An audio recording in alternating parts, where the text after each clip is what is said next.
Hi, I'm Shoestring Jane. Welcome back to my channel where I talk about all things thrifty, frugal and sustainable.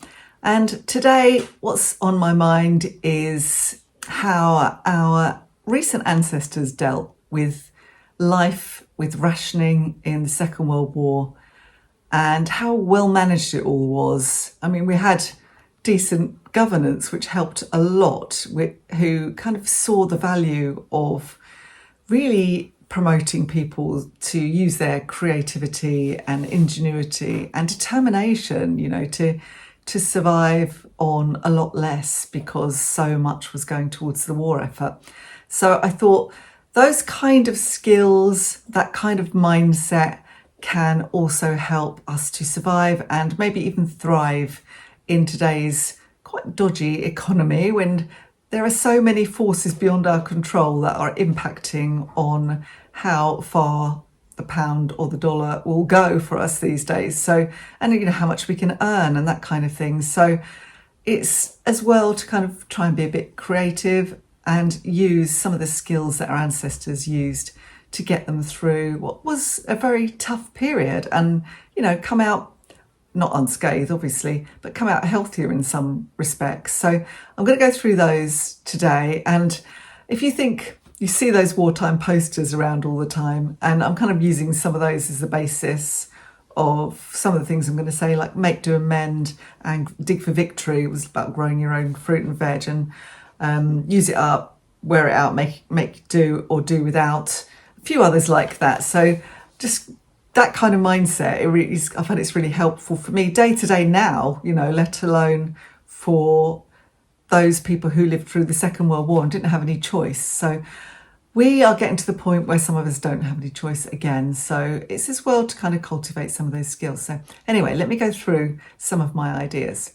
So the first one is waste not, want not. To know what you own, know what you've got in your house. And this could apply to everything in your house, from clothing to food to furniture to books to anything you've got. Know what you've got. I mean, because things come so cheap and easily to us these days, we often don't understand what we've already got in the house. So we'll perhaps go and buy light bulbs when we've already got a drawer full of light bulbs, but we've forgotten that they're there. Or we'll go and buy more pens when we've got tons and tons of pens and pencils around the place, but they're just not very well organised, or they're tucked away, or they're chucked in that drawer that you chuck everything in and you don't know is there. You might have loads of clothing in your closet that is so rammed in you've forgotten what's there, and you've got things that you've barely worn, and sometimes you've even got the tags on items that you've bought and you're not using them, and you go and buy more things because you want to be fashionable, whatever. So you get my drift. Anyway, just go through, have a declutter, work out what you've got. It's a good starting point. You can't really do much until you've done that, and then you know exactly what is in your home and the gaps, what you do need to actually look at purchasing in the near future, and then make a list. Or there are other ways of obtaining those things, which I'll go through as we go through the video. So one of those ways, my second point, is to make good use of things and resources that you can get for free. So if you don't belong to your local frugal or free cycle network, it's really worth checking those out, because you can pick all sorts of things up for free that other people don't need anymore, but they don't want them to go to landfills. So they offer them up for free cycle and frugal. And also, to an extent now, I think things like Facebook groups, the local buying and selling groups, sometimes they have people giving stuff away, and sometimes there are dedicated groups to giving stuff away in your local area. So check those out, because it's a good way of getting rid of stuff as well for you. Once you're doing your declutter, saves you a trip to the charity shop, and it makes other people happy. You're really targeting what you're giving away and where you're giving it. So I would say make full use of free things that you can get. And if you're a regular viewer of mine, you'll know that my town is one where we don't have a charity shop. And I think that creates a thing where people will put stuff for free outside their houses. And I've picked up so many useful bits and pieces, things for the house, things like crockery and mugs and pieces of art. This morning there were a big load of damsons outside somebody's house. I've had paints, half-used pots of paints and full pots of paint. People have obviously bought them and then thought, I'm never going to use this colour, all sorts of things. So really make use of those kind of free resources rather than spending money buying things that you could get for nothing. And number 3, make, do and mend. Repair what you have rather than just discarding and getting something new. So if you've got a hole in your favourite jumper, but you love that jumper and you paid a lot of money for it, have a look. If you don't know how to do it, see how you can do a little darn or a little repair on that jumper. You can check out YouTube. There's a lot of information on how to do repairs on clothing. There's a lot of information on how to do repairs on anything, actually, from your washing machine and your oven to your car to, as I say, clothing to wooden items, all sorts of things. And make, do and mend. It also, you can also find out how to clean things. So things that you might discard because they look dirty or they're stained, you can find out how to get those stains out and keep those items going so you don't have to spend money on something new. And people tend to do this from an environmental point of view these days, but I think it also can help saving money. And that is using fabric, so reusing fabric. In the war, people didn't throw out old clothing. They didn't throw out, I don't know, perhaps a sheet that had a stain on it. They would reuse it. So, things like sheets might be turned into pillowcases, or a double sheet might be cut down, sewn up again, turned into a single sheet, that kind of thing. So clothing, woolen items wouldn't be discarded if they didn't fit the children or yourself. They would be pulled apart and the wool would be used for something else. Clothing that didn't fit would be altered and passed on to people. Nothing would be thrown away because it was too precious, and there just weren't resources to have endless stuff. And we've got so much stuff now. There are so many items of clothing. I saw someone recently talking about how we have enough clothing on the planet to keep us going for decades and decades already without us having to purchase any more. So think about honing your sewing skills or your knitting skills, and maybe you can keep items going that would otherwise be discarded. And number 4 is buy less, but buy quality. And that's kind of a caveat to number 3, really, because what I've found is I used to do reselling for clothing on eBay, and I've just had to stop because the clothing that I can pick up now is of such poor quality, and it's been worn just a few times, but it's not really worth picking up anymore. It's made of plastic and really cheaply in China or somewhere far away. And, it's poor quality. So not just clothing, I'm just talking about anything in your life. If you can buy quality, spend a little bit more if you can afford to, as much as you can afford, and buy something that's really good quality, and then it is worth your efforts to make, do and mend, isn't it? It's really worth you reusing the fabric or making alterations to clothing or, repairing things. It's worth you doing it because the item is of really good quality. And that's harder and harder to do, and especially hard to do when you're on quite a limited income. And the way I get around it is I tend to buy secondhand. So I still look out for quality. Somebody's spent a lot of money on something, maybe. Particularly with footwear, I find this.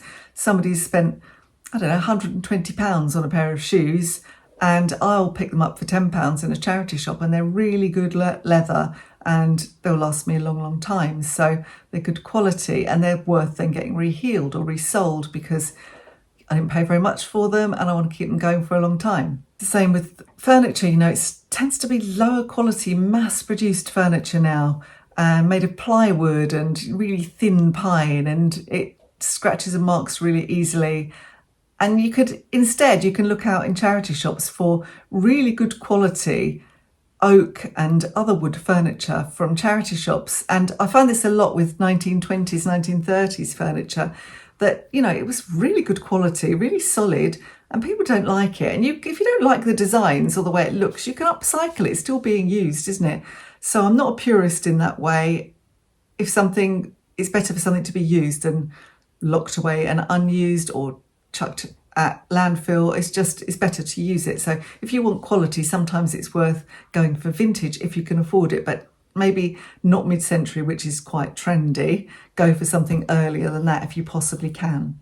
Number 5 is dig for victory. Everybody's heard this one, and we've started growing our own again. We used to do it years ago, and we did it for quite a long time. We had a veggie patch in our garden, and then we had a few years where it just felt too much effort and we didn't have the time, the headspace for it. But now we have again, We haven't got the ideal garden for it now. We've only got a small space and it's quite hilly and slopey, but we are making the best of the flat section at the top of our garden to develop a couple of vegetable patches this year. And we've also put in things like fruit bushes, and we've got a couple of plastic greenhouses. So I haven't been able to invest in a really nice glass one.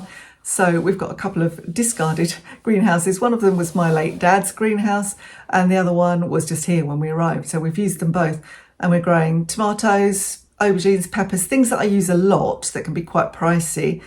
I'm growing chilies, I'm growing cucumbers. We are doing, what else are we doing up the garden? So I'm not doing things that are cheap like potatoes and onions. We haven't got the space for them, but we're doing courgettes and squashes, runner beans. Such a short season. We've already had our first crop of runner beans and greens. So I've got some broccoli and I've got some kale and I've got some chard and also some beetroot. I think that's most of what I've got. But, you know, we're making the best of the space that we've got to dig for victory, save a bit of money, get lovely organic produce at a fraction of the cost it would be in the shops. And the other thing you can do when it comes to food, particularly if you don't happen to have a garden or any space to grow anything, is to learn some foraging skills. So you can forage for all sorts of things. I used to watch, now she was called Clara, and she was a lady whose grandson used to get her cooking depression recipes. If I remember, I'll try and put it on the screen or link it. I know she sadly died since those videos were made, but she talked about picking dandelion leaves on the way home for a salad and that kind of thing. So you can still do that. You need to know what you're doing, particularly with mushrooms and fungi. You really do. It's quite easy to poison yourself, I think, and I've never been brave enough to do that. But we get blackberries, we've had apples, we had cherries one year, amazing crop of cherries that were just by the side of the road. We've had nuts. We've actually got a walnut tree coming over the back of our garden. I'm hoping I'm going to get some of those walnuts when they ripen. So we've had hazelnuts, all sorts of things, chestnuts. So, you know, you can do some basic foraging. There's all sorts of leaves that you can eat, leaves that you can dry and make into teas. So, you know, that's another thing that you can do that doesn't cost you any money and gives you a nice bit of satisfaction and saves you a bit of money. Number 6, still on the subject of food, is don't waste food. I mean, there were so many posters and missives from government during the war about not wasting food. Even scraps went to the pigs, so literally nothing was wasted. Food was rationed, so nobody was going to waste any of their precious rations.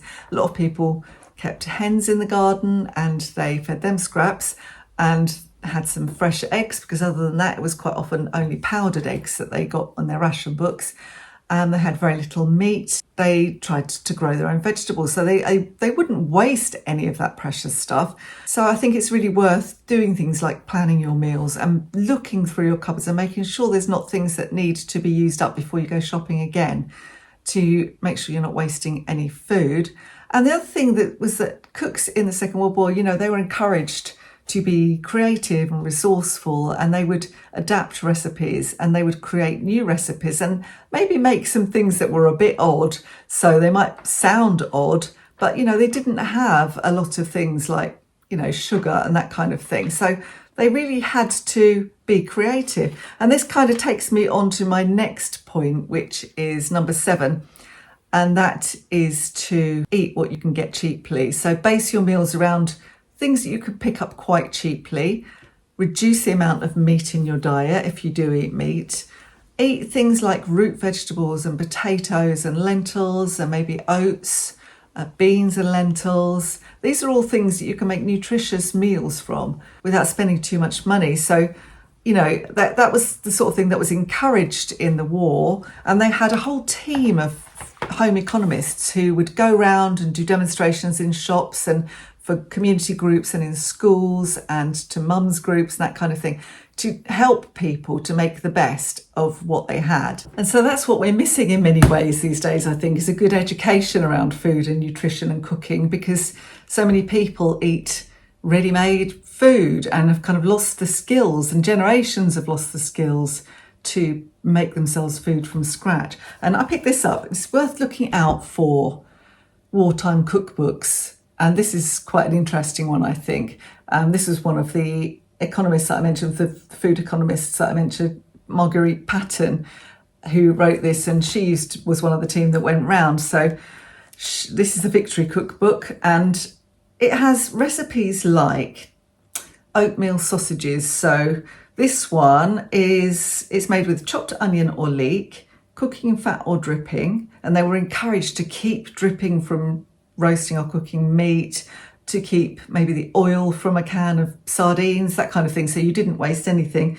Oatmeal, water, salt, pepper, chopped meat or sausage or bacon, so whatever you've got, and browned breadcrumbs, and that was kind of mixed together, cooked and mixed together, and made into sausages. So obviously if you'd had just sausage meat, that wouldn't have gone very far really on your rations, but if you mixed it with all those other ingredients, you could really stretch your rations, and that would really save you money if you did something similar now. Increase the vegetables that you were taking in and the fibre, things like oats, and just generally decrease the fat, so it would actually be quite good for you. This is another one that I grabbed and liked the look of, scalloped vegetables with bacon. So again, they're stretching the meat rations by mainly cooking vegetables and adding a bit of bacon. And I don't eat meat now, but when I did, that was the kind of thing I did quite often, just use a little bit of bacon to add that kind of meatiness and that texture of bacon.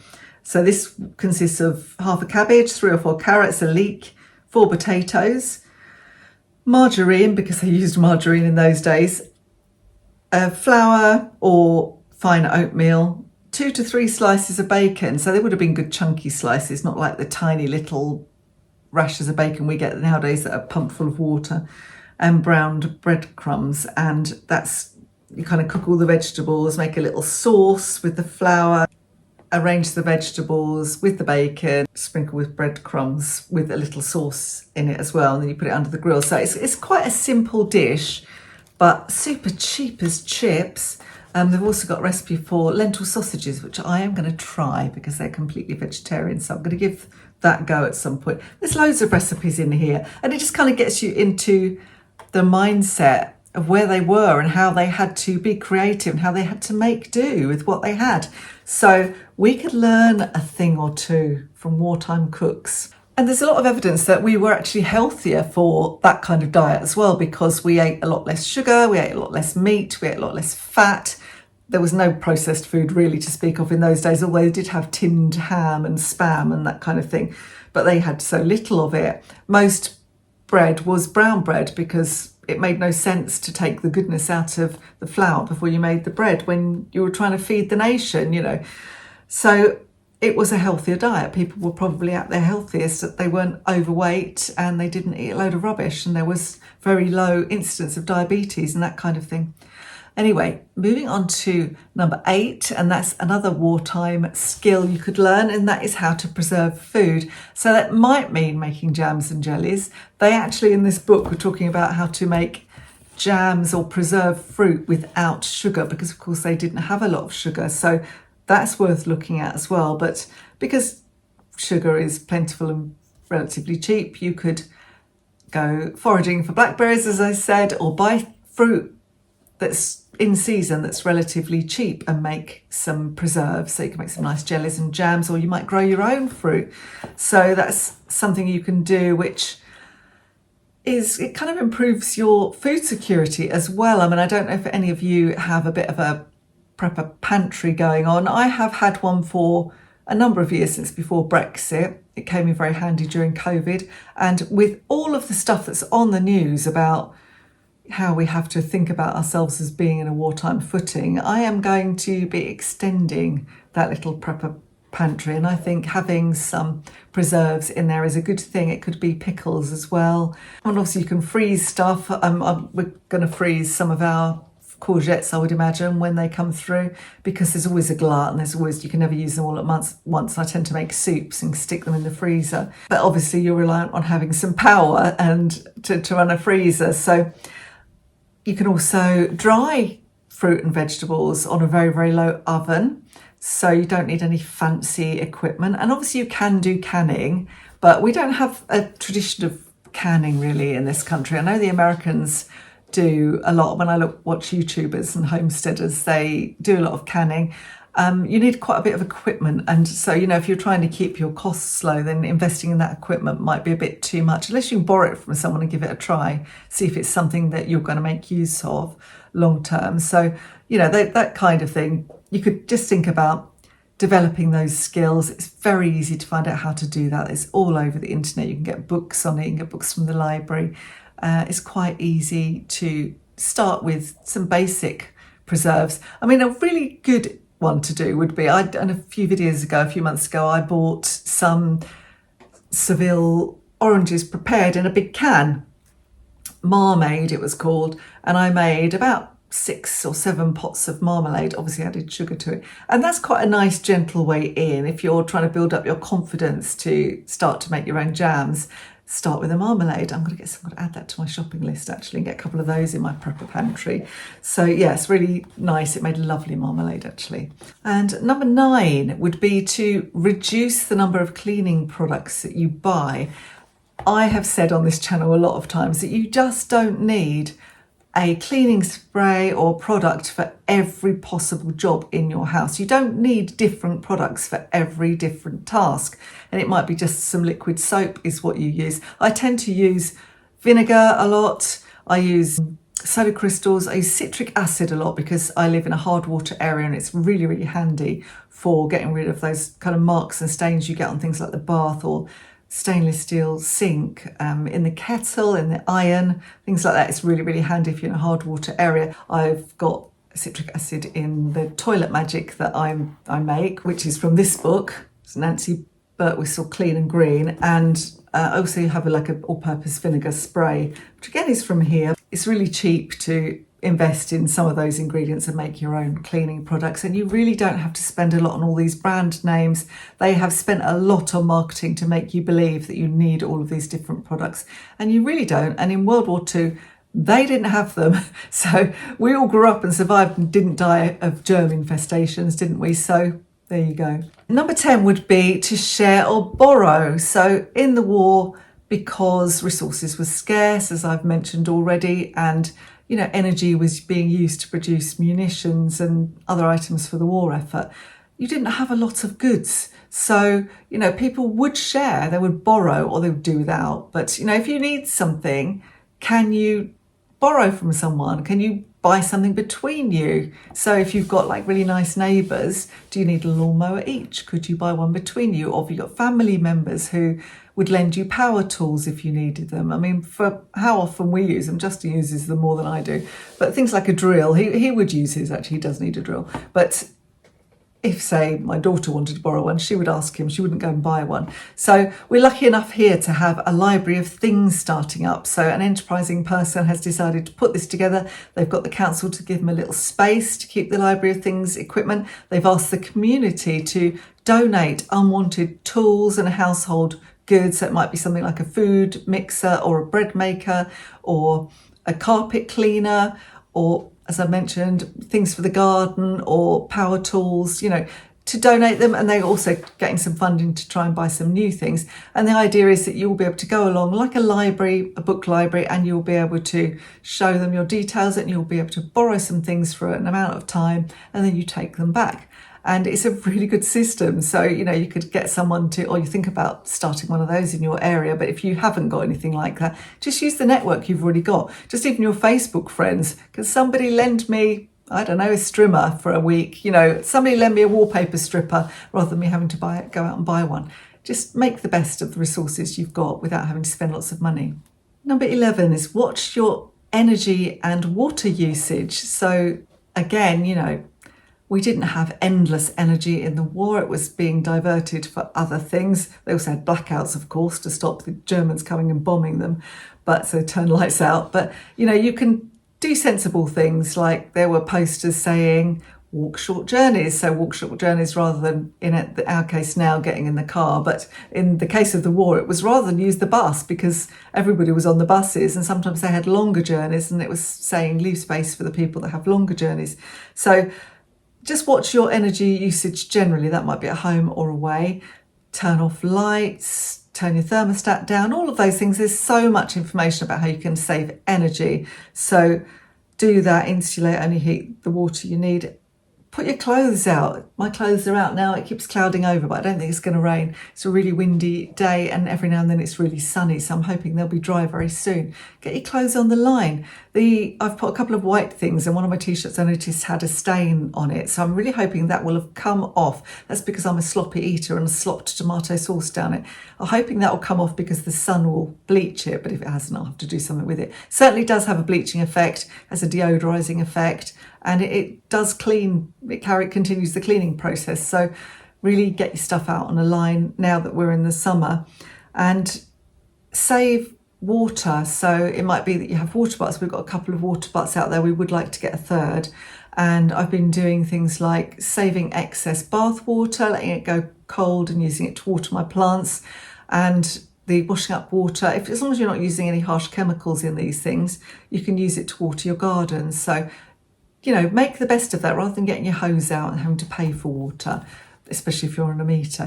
Use your resources wisely. Number 12 is just to buy less stuff. I mean, it has to be said that during the Second World War, we lived in a less materialistic society generally, and we didn't have the temptations that we've got now. I mean, you couldn't do shopping online.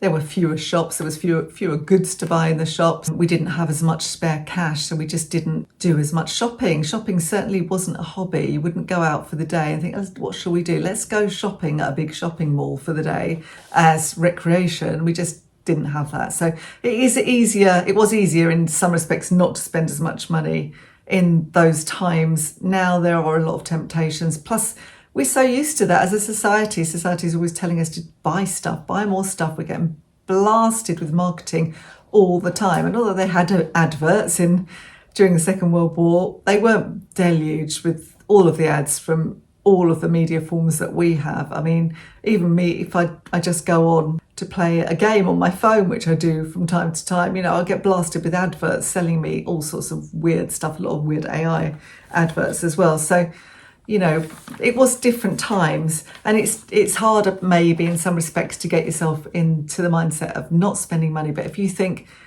this is what I'm doing, I'm going to imagine myself into the head of my ancestors and question every purchase. We're so used to just buying things. We can buy things on a whim. We don't have to think it through. We don't have to delay that gratification we get from buying something new and shiny.